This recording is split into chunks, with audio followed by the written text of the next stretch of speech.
Good morning to all. అనుదినం కూడా వస్తున్న లేఖనాల్లో నుంచి మీరు ఆత్మీయమైన జీవాన్ని పొందుకుంటూ బలాన్ని పొందుకుంటున్నారు కదా. ఈ దినం కూడా అనుదిన కృపలో వస్తున్న లేఖన భాగం మనం చూసుకుంటుంటే ప్రసంగికారుడు రాసిన గ్రంథం ప్రసంగి గ్రంథం 8వ అధ్యాయము 1వ వచనంలో జ్ఞానము మనుషుల ముఖమునకు తేజస్సునిచ్చును. అవును ప్రియులారా, జ్ఞానము ఎంతో విలువైనది. ఈ లోకంలో ముత్యముల కన్నా, వెండి కన్నా, బంగారము కన్నా, ప్రశస్తమైన వస్తువుల కన్నా, దేనికన్నా కూడా ఉత్తమమైనది, శ్రేష్టమైనది, గొప్పది ఆ జ్ఞానము. ఆ జ్ఞానం ఎక్కడ దొరుకుతుందంటే ఆయన పాదుల చెంత దొరుకుతుంది. యెహోవా యందు భయభక్తులు కలిగి ఉండుటే జ్ఞానానికి మూలము. కాబట్టి జ్ఞానం సంపాదించుకోవడం ఎక్కడంటే ఆయన పాదముల చెంత, ఆయన సన్నిధిలో మనం కనిపెట్టుకోవడం ద్వారా ఆయన జ్ఞానంతో నింపుతుంటాడు. జ్ఞానాధారము ఆయనే. కాబట్టి ఆ జ్ఞానాధారమైన యెహోవాను మనం ఆధారం చేసుకుంటే, ఆయన ఆశ్రయిస్తే ఆయన జ్ఞానంతో నింపుతాడు. ఆ జ్ఞానంతో నింపబడితే మన ముఖం ఎంతో తేజవంతంగా ఉంటుంది.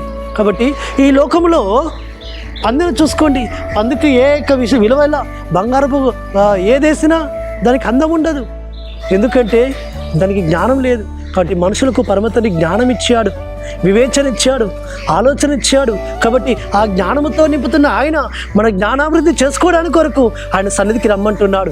కాబట్టి జ్ఞానము మానవుని యొక్క ముఖానికి తేజస్సునిచ్చును. కాబట్టి జ్ఞానంతో నింపబడితే ఈ జ్ఞానం మన నుంచి ఎవరు తీసివేయలేరు సుమా.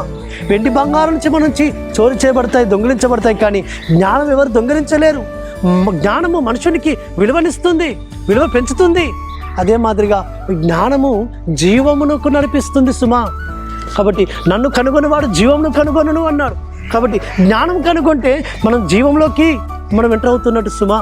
కాబట్టి జ్ఞానం కనుగొంటే మనం ఈ లోకంలో వెండి కంటేను, బంగారము కంటేను, ప్రశస్తమైన వచ్చు దానికంటే దాని ఫలము కంటే ఎంతో విలువైనది జ్ఞానం వల్ల వచ్చే ఫలము.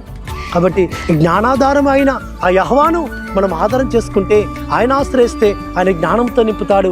ఆ జ్ఞానము మనల్ని ఏం చేస్తుందంటే మోకమునకు తేజస్సునిస్తుంది, ఈ లోకంలో మనకు ఘనతనిస్తుంది, ఈ లోకంలో మనకు విలువనిస్తుంది, ఈ లోకంలో మనకు అనేకమైన ఆ దీవెనలతో ఆశీర్వాదాలతో నింపడానికి కారణమవుతుంది.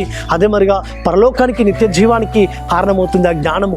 కాబట్టి పరసంబంధమైన జ్ఞానము ఎంతో మనకు అవసరం సుమా. ఆ జ్ఞానం సంపాదించుకోవడానికి కొరకు మనం ప్రయాసపడదాం. కాబట్టి జ్ఞానం గల వారికి జ్ఞానాన్ని వృద్ధి చేసుకుంటుంటారు. కానీ జ్ఞానం గలవాడు వానికి ఉపదేశం చేయగా ఇంకా జ్ఞానాభివృద్ధి నందును. కాబట్టి జ్ఞానమును మనం పెంపొందించుకోవాలని పరమతని ఆశపడుతున్నాడు. అట్టి విధంగా మన జ్ఞానాన్ని సంపాదించుకుందాం, దాన్ని మన హృదయంలో దాచిపెట్టుకుందాం. మన హృదయంలో అది ఉంటే మన ముఖములకు తేజస్సునిస్తుంది. అట్టి విధంగా మనము జ్ఞానవంతులంగా ఈ లోకంలో నడుచుకుందాం. పరిశుద్ధాత్మ తండ్రి అట్టి తన జ్ఞానాత్మత మనల్ని నింపును గాక. ప్రార్థన చేసుకుందాం. పరలోకందున మా తండ్రి, సర్వోన్నత జీవాధిపతి, నీ జ్ఞానంతో మమ్మల్ని నింపుము అయ్యా. మేము జ్ఞానవంతులమై నిన్ను సేవించడానికి సహాయం చేయమని ప్రార్థిస్తూ, తద్వారా మా జ్ఞానము మా ముఖములకు తేజస్సునిచ్చుటకు, నీకు ముఖకాంతి మా తేజస్సునిచ్చుటకు సహాయం చేయమని ప్రార్థిస్తూ యెహోవా నామమున స్తుతించి ప్రార్థించి వేడుకుంటున్నాము తండ్రి. ఆమేన్. సర్వోన్నతుడు సర్వాధికారైన యెహోవా తన జ్ఞానముతో, తన కృపతో మనల్ని బలపరిచి మన నింపును గాక. ఆమేన్.